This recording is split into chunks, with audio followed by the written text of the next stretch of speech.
ಜೈ ಶ್ರೀರಾಮ್. ಎಲ್ರಿಗೂ ನಮಸ್ಕಾರ. ನೀವು ನೋಡ್ತಾ ಇದ್ದೀರಾ ಪಾವನಿಲ ವ್ಲಾಗ್ಸ್ ಯೂಟ್ಯೂಬ್ ಚಾನಲ್. ಎಲ್ಲರಿಗೂ ಬೆಳಗಿನ ಶುಭೋದಯ. ಯಾರೆಲ್ಲ ಇನ್ನೂ ನನ್ನ ಚಾನಲ್ ಸಬ್ಸ್ಕ್ರೈಬ್ ಮಾಡ್ಕೊಂಡಿಲ್ವೋ ಪ್ಲೀಸ್ ಬೇಗ ಬೇಗ ಸಬ್ಸ್ಕ್ರೈಬ್ ಮಾಡ್ಕೊಳ್ಳಿ. ಹಾಗೆ ಇವಾಗ ನೀವು ಕೇಳ್ತಾ ಇದ್ದೀರಾ ಹಕ್ಕಿಗಳ ಚಿಲಿಪಿಲಿ. ಇಷ್ಟು ಚೆನ್ನಾಗಿ ಕೇಳಿಸ್ತಾ ಇದೆ ಅಂದರೆ ಫುಲ್ ಡೇ ನನ್ನ ತುಂಬ ಕಾಮಾಗಿ ಕೂಲಾಗಿರುತ್ತೆ.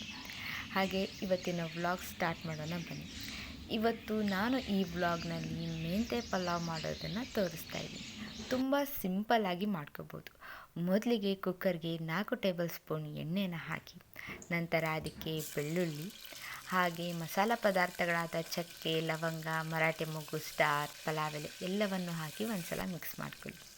ನಂತರ ಈರುಳ್ಳಿ, ಹಸಿಮೆಣಸಿನ್ಕಾಯನ್ನು ಹಾಕಿ, ಹಸಿಮೆಣಸಿನ್ಕಾಯಿ ಆಪ್ಷನಲ್ ಆಗಿ ಯೂಸ್ ಮಾಡ್ಕೋಬೋದು. ಚಿಕ್ಕದಾಗಿ ಕಟ್ ಮಾಡ್ಕೊಂಡಿರೋ ಬೀನ್ಸ್, ಕ್ಯಾರೆಟ್, ಆಲೂಗಡ್ಡೆ, ಬಟಾಣಿ ಎಲ್ಲನೂ ಹಾಕಿ ತರಕಾರಿನ ಮಿಕ್ಸ್ ಮಾಡ್ಕೊಳ್ಳಿ. ನಂತರ ರುಬ್ಬಿರೋ ಮಸಾಲಕ್ಕೆ ನಾನು ಮೆಂತ್ಯ ಸೊಪ್ಪು, ಒಂದು 10 ಮೆಣಸಿನ್ಕಾಯಿ, ಚಕ್ಕೆ, ಟೊಮ್ಯಾಟೊ, ಕೊತ್ತಂಬರಿ ಸೊಪ್ಪನ್ನು ಹಾಕಿ ರುಬ್ಬಿದ್ದೀನಿ.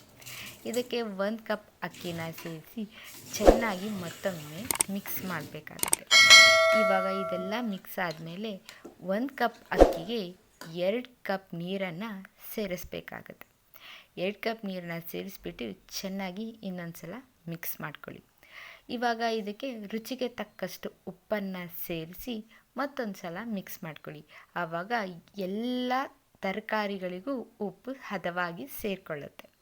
ಇವಾಗ ಕುಕ್ಕರನ್ನು ಕ್ಲೋಸ್ ಮಾಡಿಕೊಂಡು 4 ವಿಸಿಲ್ ಬರೋವರೆಗೂ ಕುಗ್ಸಿ.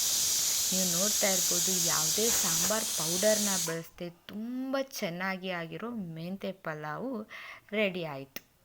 ಕುಕ್ಕರ್ ಓಪನ್ ಮಾಡಿದ ತಕ್ಷಣ ಆ ಪರಿಮಳ ನೆಕ್ಸ್ಟ್ ಲೆವೆಲ್ ಆಗಿತ್ತು. ಇವಾಗ ಮಸಾಲೆ ಎಲ್ಲ ಮೇಲೆ ಬಂದಿರುತ್ತೆ, ಅದನ್ನ ಒಂದು ಸಲ ಸ್ಪೂನಿಂದ ಚೆನ್ನಾಗಿ ಕಲಿಸ್ಕೋಬೇಕಾಗತ್ತೆ.